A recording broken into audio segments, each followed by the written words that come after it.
The lake cabin had always been a sanctuary for Daniel Hayes and his family, nestled between towering pines and the glittering surface of Blue Water Lake. The cabin wasn't just a vacation retreat. It was the very heartbeat of his family's history.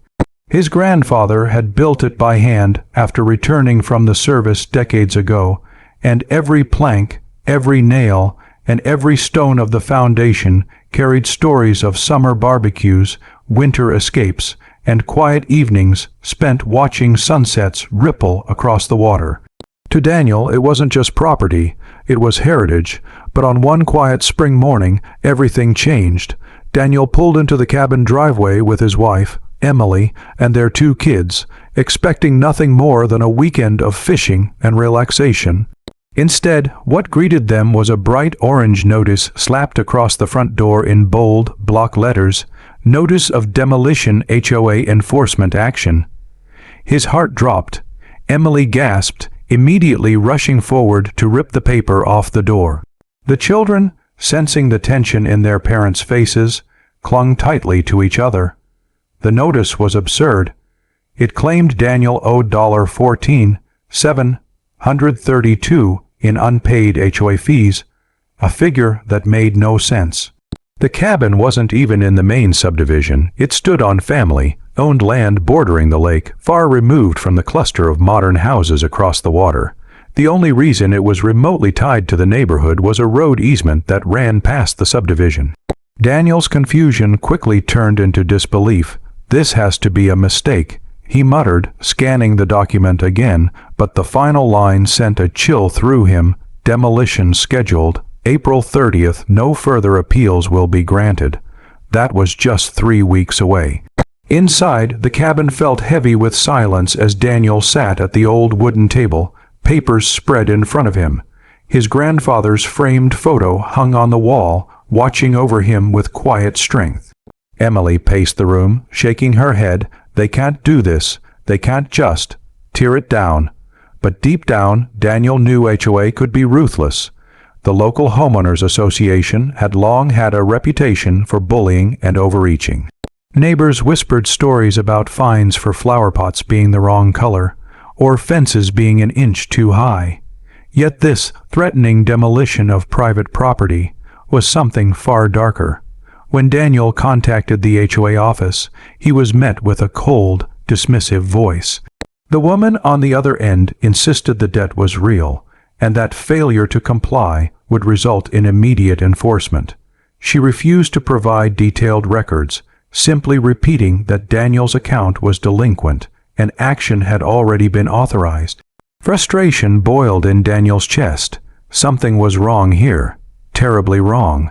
That evening, he drove through the subdivision, hoping to speak with other residents.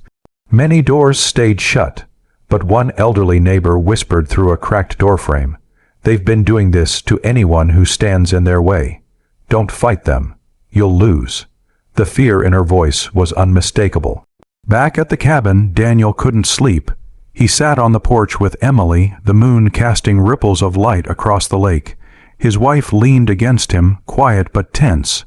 What if they're serious? What if they really do it? Daniel clenched his fists.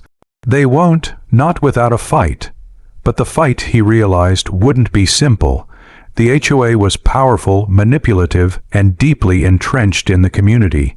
And worse, there were whispers that some members had ties to local officials, making them almost untouchable. The thought of bulldozers tearing apart the cabin, the laughter of his children gone, the legacy of his grandfather reduced to rubble made Daniel's stomach twist. He couldn't let that happen, not here. Not now. Still, he didn't yet know the storm that was coming, because what the HOA didn't realize was that Daniel's family, quiet, reserved, and ordinary on the surface, was anything but. Behind their humble appearances lay careers in federal service. Daniel's father had been with the FBI for decades. His brother worked counterintelligence. His cousins served in Homeland Security and the U.S. Marshal Service. Even Emily, calm and composed, had once been part of a federal investigation unit before retiring to raise their kids. And if the HOA wanted a fight, they were about to get one. just not the kind they were expecting. As the first weekend ended and Daniel prepared to gather evidence, his phone buzzed with an anonymous message. "Stop resisting. The demolition will happen. Consider this your last warning." His jaw tightened. Whoever was behind this wasn't just a nosy HOA board. They were organized, intimidating, and desperate to scare him into submission. But Daniel Hayes wasn't a man who broke easily. The battle for the lake cabin had just begun. Daniel digs into the HOA records, uncovering cracks in their story, but also something far more sinister lurking beneath the surface. If you've ever dealt with a stubborn HOA or dreamed of seeing justice served, make sure to hit that like button and subscribe to the channel, because we've got even more unbelievable stories where the tables finally turn. The morning sun had just broken through the canopy of tall pines that surrounded the lake, sending golden ripples across the water. For years, the cabin had been the family's retreat, a humble, hand-built escape from the chaos of city life. Its weathered wood carried memories of childhood. Summers, fishing trips, late-night campfires, and quiet mornings sipping coffee on the porch. It was more than just property, it was a legacy. That peace, however, had already begun to crack when a strange envelope arrived. At first, it seemed like one of those typical notices people sometimes get from their homeowners association, another bill, another reminder about dues. But the bold, red letters stamped across the top told a darker story. Final notice, legal action pending. Inside, the language was cold and sharp, designed to intimidate. Failure to remit payment in the amount of $14,732.54 has resulted in this property being subject to final enforcement measures. Demolition proceedings will commence within 30 days if full payment is not received. The homeowner, Daniel, blinked at the letter as if he had misread the words. Demolition for unpaid fees, that was absurd.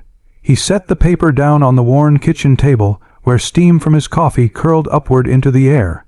His wife, Caroline, leaned over his shoulder to read it again, her hand trembling. "This has to be some mistake," she whispered. "We've never been late, not once, and 14,000, that's insane." Their teenage daughter, Lily, overheard from the stairs, clutching her backpack to her chest. "They can't do that, right? They can't just tear down our cabin."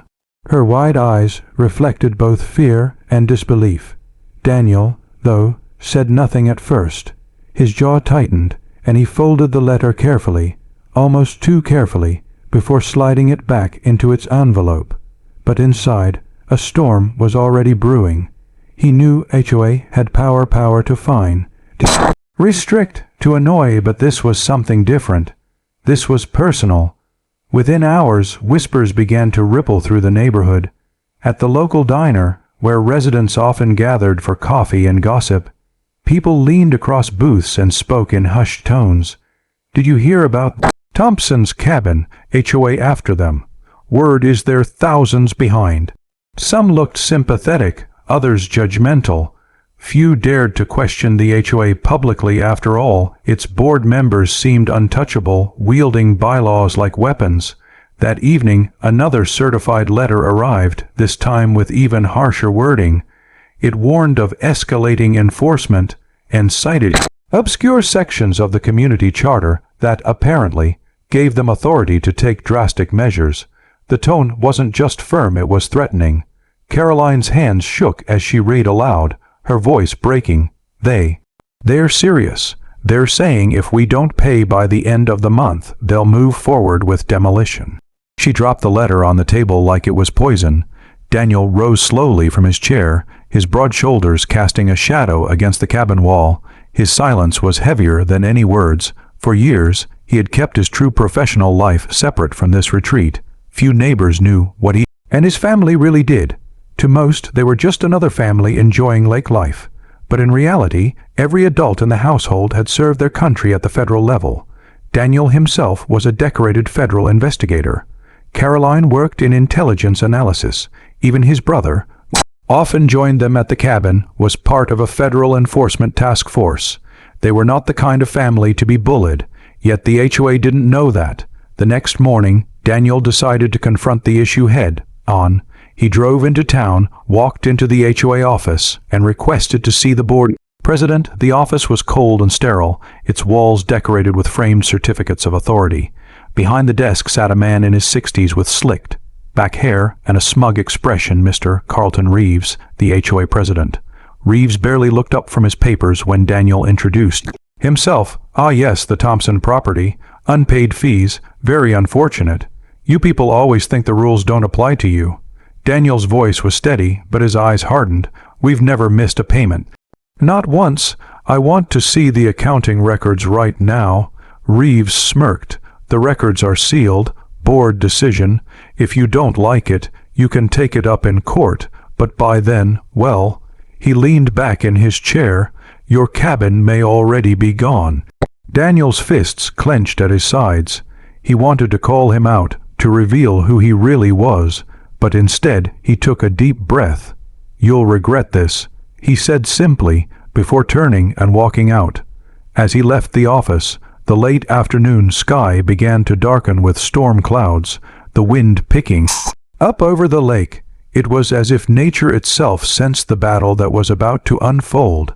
The family had received their warning, the HOA had drawn its line, but Daniel wasn't about to let anyone destroy the legacy of his family, and little did Reeves know, he had just ignited a fight with people far more powerful than he could ever imagine, and so the countdown began. That night, as thunder rolled across the lake, a dark SUV slowed to a stop near the cabin. Its tinted windows hid the faces inside. Someone was watching. The morning mist rolled off the lake, drifting in soft curls across the water. Birds were just beginning their dawn chorus, and the family's cabin sat quietly against the tree line, its windows catching the pale gold of sunrise. To anyone passing by, it looked like the picture of serenity, a place built for peace, laughter, and cherished summer memories. But beneath that calm exterior, trouble had been brewing. At precisely 6:15 a.m., the rumble of heavy machinery shattered the silence. The low growl of diesel engines carried across the still water, joined by the rhythmic thumping of boots on gravel. Daniel, the eldest son, was the first to stir. He pulled the curtain back, confusion narrowing his eyes as the outline of two bulldozers and a convoy of pickup trucks materialized at the end of the gravel drive.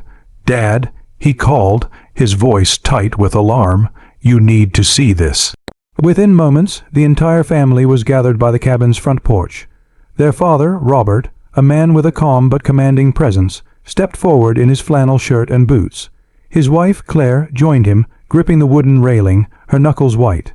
The children flanked their parents, all watching as a small army of contractors, clipboard-wielding supervisors, and even an HOA representative in a pressed suit marched up the path. One of the bulldozers cut its engine, and out stepped a man in a neon vest. He adjusted his hard hat and barked, "We've got orders to proceed. This structure is marked for demolition due to unpaid HOA fees." Robert's voice was steady, though steel edged his tone. "That's impossible. We don't owe a single dime. This is our private cabin, and no one has the right to touch it." The HOA representative, a slick-haired man with a smug smile, produced a stack of papers from his leather folder. He didn't even look Robert in the eye as he handed them over. Certified notices were sent. Final action was approved. "You're welcome to dispute it in court after demolition." Claire's voice broke. "You can't just. This is our home." But her protests were drowned out by the roar of the engines. The bulldozers lurched forward, their steel blades glinting in the sun. Gravel spat beneath their tracks as they rolled toward the cabin like unstoppable beasts. Daniel moved instinctively, stepping in front of the porch stairs. "You'll have to go through me first." His younger sister, Emily, tugged at his sleeve, terrified but unwilling to leave his side. The contractors hesitated, exchanging uneasy glances. For a brief second, it seemed like the momentum might stall, but the HOA man's sharp nod signaled otherwise. "Proceed," he said coldly, and proceed they did. The first crash was deafening. The bulldozer's blade tore into the cabin's outer wall, splintering wood and shattering windows in an explosion of sound and dust. Claire let out a strangled cry, covering her mouth as she watched their carefully built retreat crumble. Photographs, furniture, keepsakes from family vacations, all of it began tumbling to the ground, swallowed by machines that cared nothing for memories. Robert's fists clenched at his sides. His calm exterior wavered as he fought the urge to intervene. He was no ordinary father, and his children were no ordinary kids. Their lives had been built around discipline, training, and service to their country, but exposing that secret here, in front of contractors and neighbors, could jeopardize everything. Not yet. He whispered to his family, "Let them think they've won." Emily's eyes welled with tears. "But Dad, they're destroying everything." "I know, sweetheart," he murmured, pulling her close. "Sometimes you have to let the storm hit before you can strike back." With each slam of the bulldozer, the cabin shrank into ruins. The porch collapsed. The roof caved. What had once been a proud retreat now lay as a pile of timber, glass, and dust. By the time the machines backed away, the family sanctuary had been reduced to rubble. The contractors packed up swiftly, avoiding eye contact, as though ashamed of their orders. The HOA representative, however, lingered long enough to deliver a final blow. "Consider this a lesson," he said smoothly. "The HOA always wins." He turned on his heel, leaving behind only the stench of arrogance and diesel fumes. Silence settled over the family. The lake, moments ago serene, now reflected only destruction. For several long minutes, no one spoke. Then Robert broke the silence. His voice was low, but it carried the weight of thunder. "They've made a mistake," he said. Daniel's jaw tightened. "They think we're powerless." Claire wiped her eyes, fire sparking behind her grief. "They have no idea who they're dealing with." And with that, the family stood together, the rubble of their cabin behind them and a storm of justice rising before them. Because what the HOA didn't know, what they could never have guessed, was that every single member of this family had spent their lives as federal agents. Trained, disciplined, and bound by loyalty, they had taken oaths to protect their country. Now, that same resolve would be turned toward protecting their home. Robert's gaze hardened as he surveyed the wreckage. "They think this is over, but it's only just begun." The family exchanged a silent look of unity. Around them, neighbors peeked nervously from behind curtains, some sympathetic, others afraid to be associated with the resistance against the HOA. As the morning sun climbed higher, the ruins of the cabin smoldered faintly, a haunting reminder of what had been lost, but it was also the spark that would ignite their fight back. Robert straightened, his posture that of a man who had led missions no civilian could imagine. "Tonight," he said quietly, "we plan. Tomorrow, we move." The others nodded. No more hesitation. No more silence. The HOA had crossed a line they could never uncross. And the family, a family trained in intelligence, strategy, and justice, would make sure the world knew it. As dusk fell that evening, a black SUV pulled into the driveway across the lake, an unmarked vehicle that hadn't been there before. Its tinted windows reflected the last light of the sun, and the engine remained running. The family exchanged tense glances. They weren't just being watched. Someone else was already moving against them. The ash and dust of the demolished cabin still lingered in the family's memory, like a phantom that refused to leave. The Martins had lost more than just a lake cabin that day. They had lost their sanctuary, the place where birthdays were celebrated, fishing trips were planned, and where laughter once echoed through wooden walls. Now, every time they looked across the shimmering waters of Lake Harrow, they saw only emptiness, punctuated by the bitter knowledge that the HOA had crossed a line that could never be undone. For most families, this would have been the end. A tragic story of power abused, of ordinary people steamrolled by faceless boards with legal jargon and money. But the Martins weren't an ordinary family. They were agents, trained observers, investigators, and enforcers of the law. And though they hadn't revealed that card yet, their instincts had already kicked in. David Martin, the father, had spent 20 years with the Federal Bureau of Investigation. He knew corruption when he saw it, and the HOA heavy-handed tactics reeked of something bigger than a mere unpaid fee. His wife, Claire, a financial crimes analyst with the Treasury Department, had an eye for irregular numbers. Their eldest son, Ethan, was a cybercrimes agent, while their daughter, Mia, had recently graduated from Quantico, earning her place in federal field operations.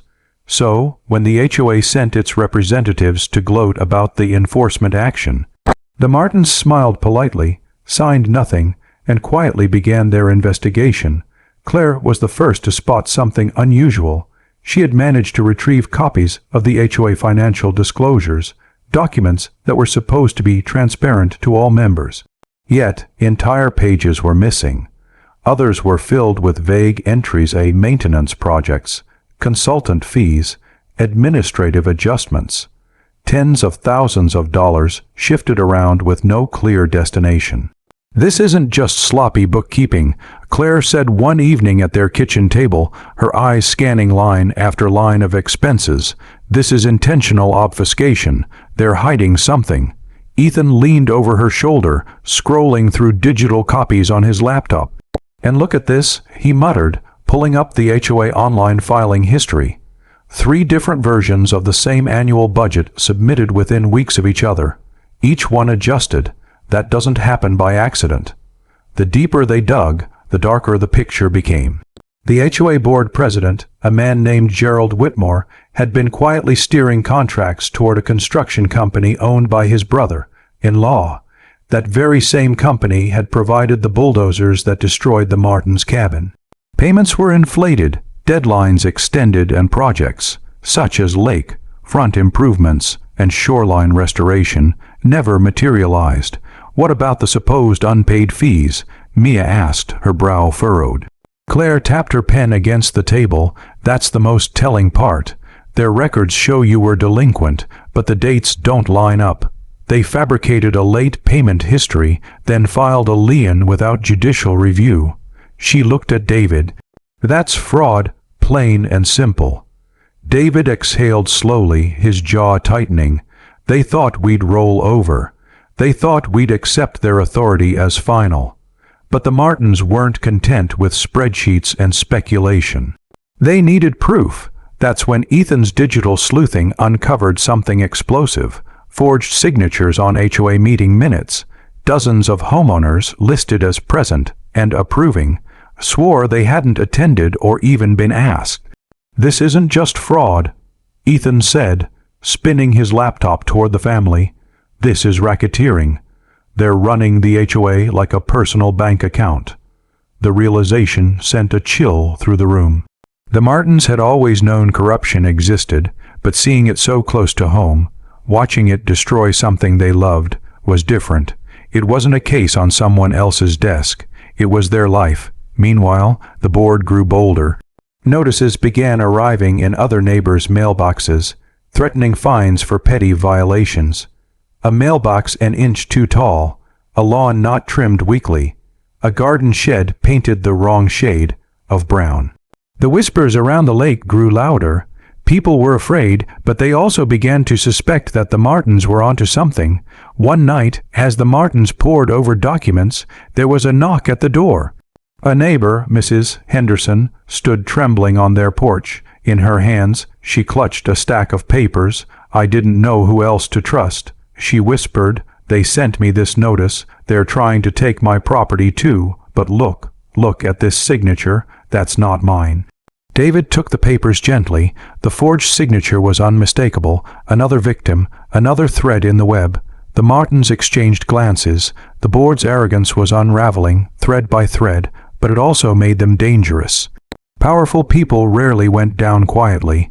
And just as the family pieced together the first draft of their case, Ethan's phone buzzed with an encrypted alert.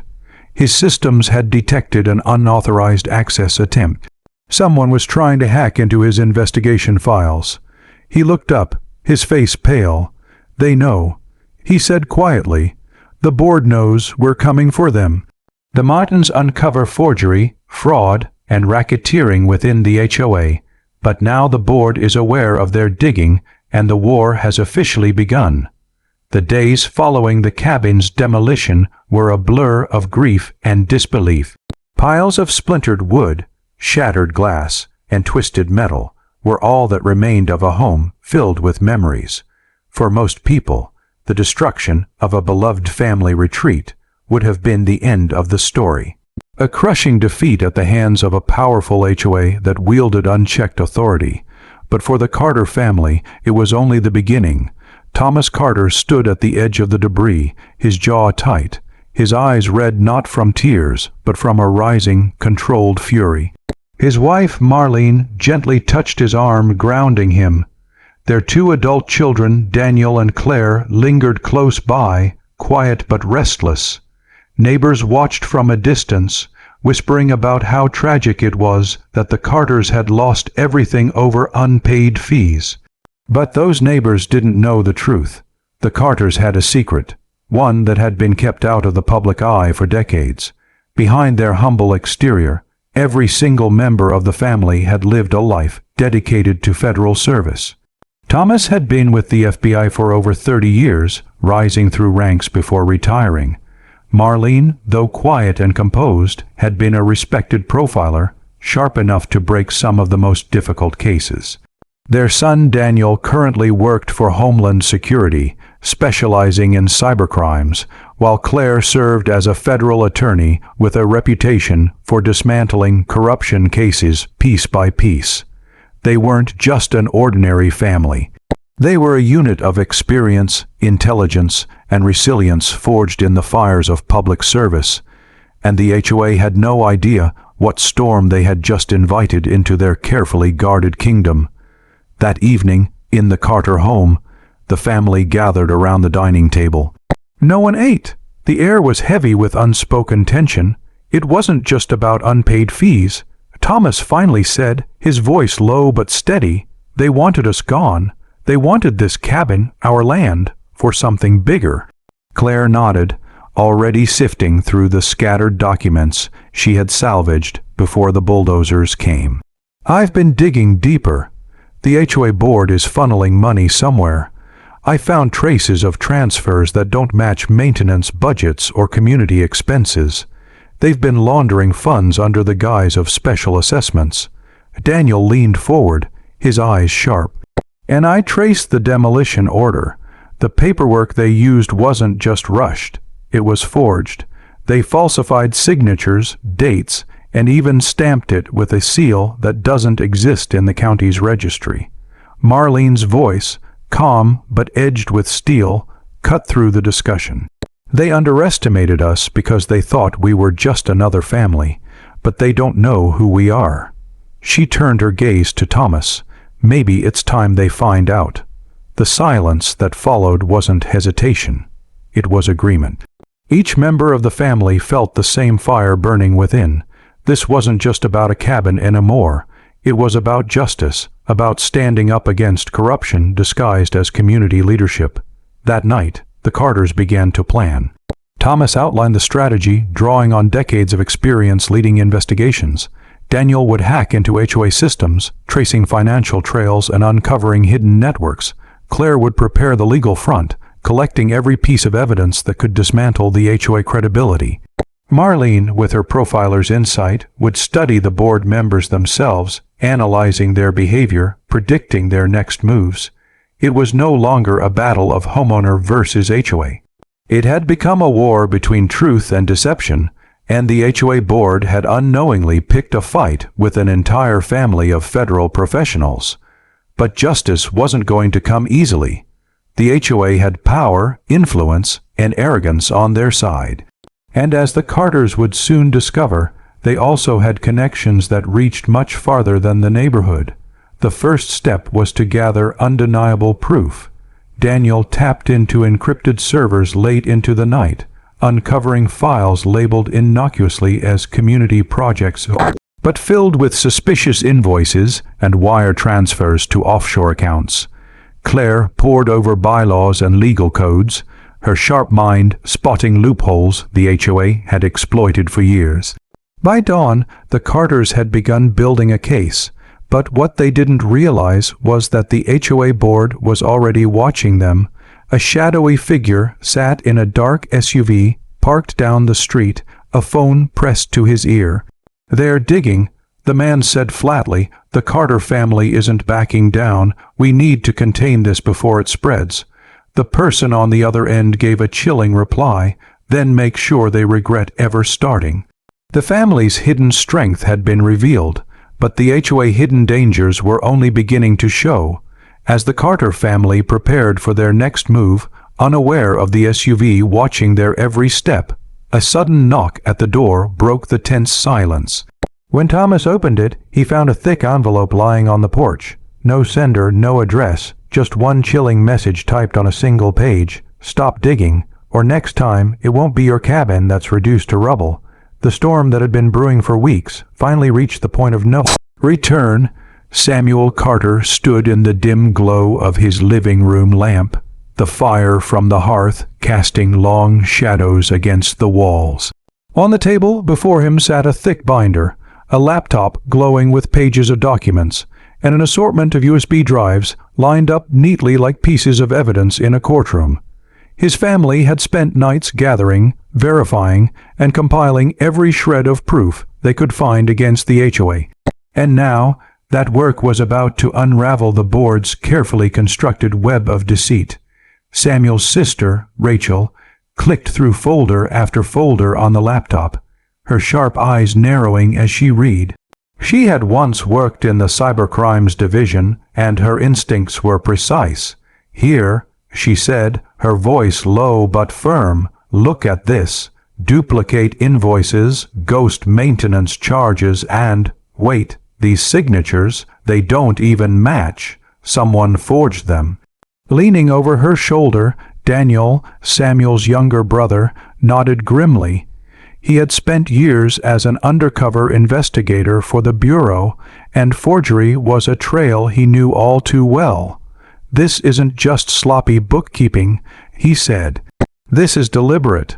They were laundering money through fake vendors, probably pocketing it under the guise of unpaid fees. That's why they targeted you, Sam. You were vocal. You questioned them, and they needed to make an example." Samuel clenched his fists, anger burning in his chest. His family's lake cabin, built by his late father, filled with decades of memories, was gone because of this corruption. The board had justified demolishing it as a penalty for unpaid dues. But now, the truth was rising like a flood. The Carters didn't stop there. Rachel pulled out a small recorder, pressing play. A shaky voice filled the room.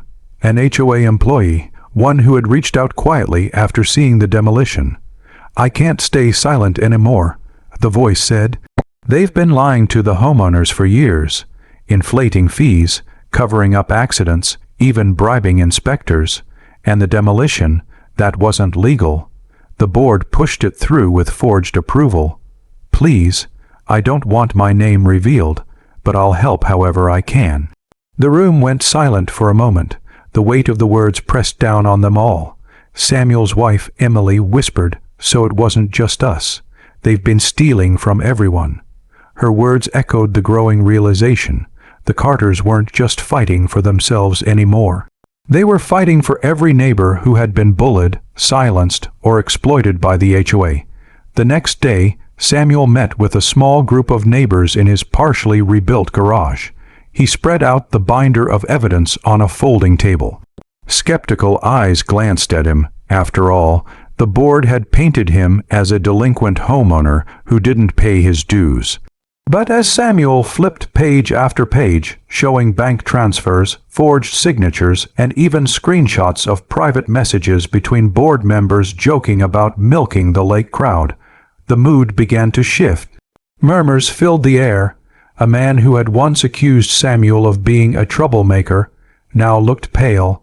"My God," he muttered, "they said I owed $3,000 for landscaping that never happened, and I paid it."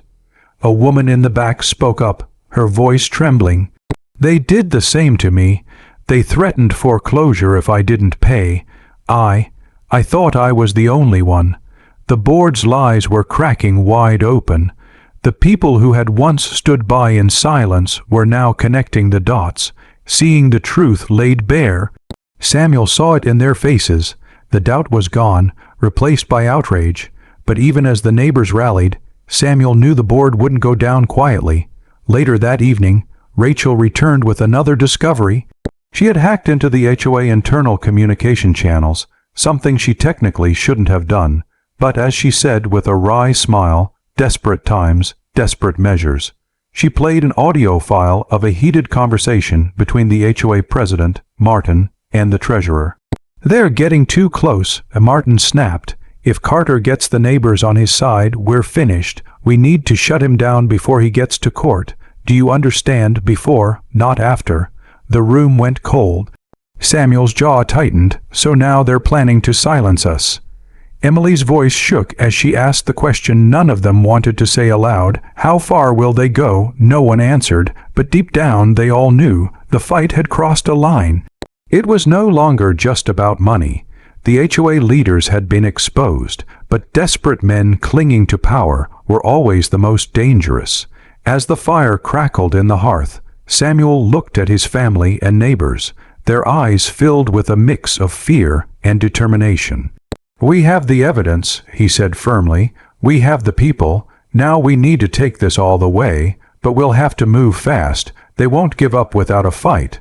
The room nodded in unison, but before anyone could speak again, Rachel's phone buzzed. She picked it up, and her face drained of color. "It's Martin," she whispered. "He knows we're meeting tonight, and he's coming here, with others." The room froze, every heartbeat echoing louder than the last. And just like that, the battle was no longer in the shadows. The board was coming for them, directly. The courthouse was packed, every seat filled with anxious homeowners who had once whispered about the HOA unchecked power, but had been too afraid to speak out. For years, the board members had ruled the lake community like petty monarchs, issuing arbitrary fines, threatening foreclosures, and humiliating anyone who dared question them. But today was different. Today, the Millers, an ordinary family with an extraordinary secret, were about to expose the truth. John Miller sat at the plaintiff's table with his wife, Emily, their daughter Rachel, and his younger brother Mark. They didn't come as victims anymore.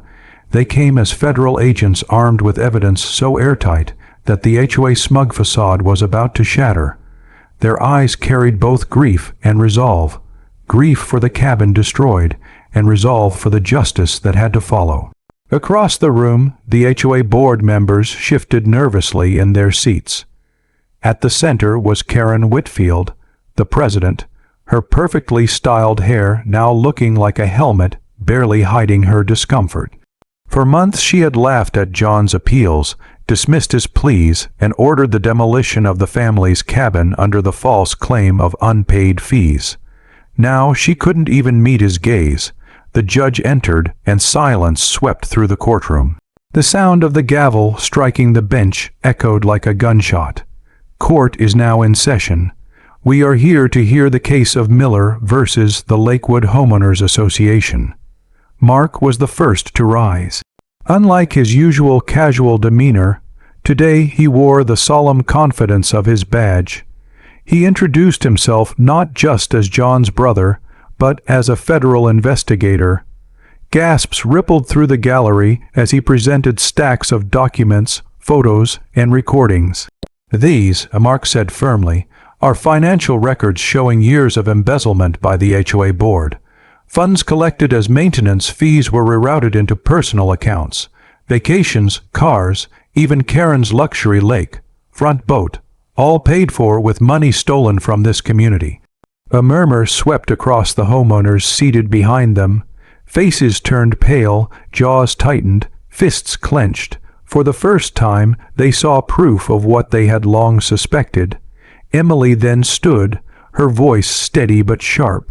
She had spent sleepless nights piecing together correspondence, reconstructing deleted emails, and tracing forged signatures. "Here," she said, lifting a file, "is the demolition order for our cabin, signed not by a judge, not by a city official, but by Mrs. Whitfield herself, falsifying authority she never had. Karen fumbled for words, her lips quivering. That's taken out of context. But before she could spin another lie, Rachel, young, determined, and fierce, stepped forward with a tablet. She played an audio recording, the board members' voices unmistakable. On the speakers, they laughed about targeting John's cabin, mocking his family for thinking they were untouchable. The courtroom froze. The smug voices of the HOA board echoed against the walls, their arrogance recorded for all to hear. Karen's face drained of color. The other board members lowered their heads in shame. The judge leaned forward, his expression hard. "I have heard enough." His voice carried the weight of finality. This board abused its authority, engaged in fraud, and acted outside the law. Effective immediately, this HOA board is dissolved. Criminal charges will follow. The gallery erupted, some in cheers, some in tears. Neighbors embraced one another, their relief overwhelming after years of silent suffering. Order was restored, not just in the courtroom, but in the spirit of the community itself. But John wasn't done. He rose slowly, his presence commanding silence again. We didn't fight back just for ourselves. We fought for every homeowner who's been bullied, threatened, or cheated. The law protects us all, and no one, not even an HOA president, is above it. The judge nodded, his gavel striking one final time. Justice has been served. As the board members were led out in handcuffs, Karen's eyes locked with John's. For the first time, there was no smugness, only fear. She whispered something under her breath, but her words were drowned by the sound of cameras clicking and the rustle of reporters rushing forward. Outside, the lake glistened under the afternoon sun, as if nature itself celebrated the victory. Families gathered around the Millers, thanking them, hugging them, promising that the cabin's memory would live on. And though the cabin had been reduced to rubble, its spirit now stood taller than ever, in the form of justice, unity, and resilience. But just as the Millers were preparing to leave, a man approached quietly from the crowd. He wore a sharp suit, his face unreadable. Slipping John a card, he said in a low voice, "There's another HOA in the next county. Same pattern, same corruption. We may need your family's help again." John exchanged glances with Emily, Rachel, and Mark. Their fight at the lake was over, but their mission might only just be beginning. And as the waves lapped softly against the shore, the story of justice at the lake became the legend of a family who proved that courage and truth could outlast even the most ruthless power. The Millers may have won the battle, but a new war against corrupt HOA is waiting just beyond the horizon.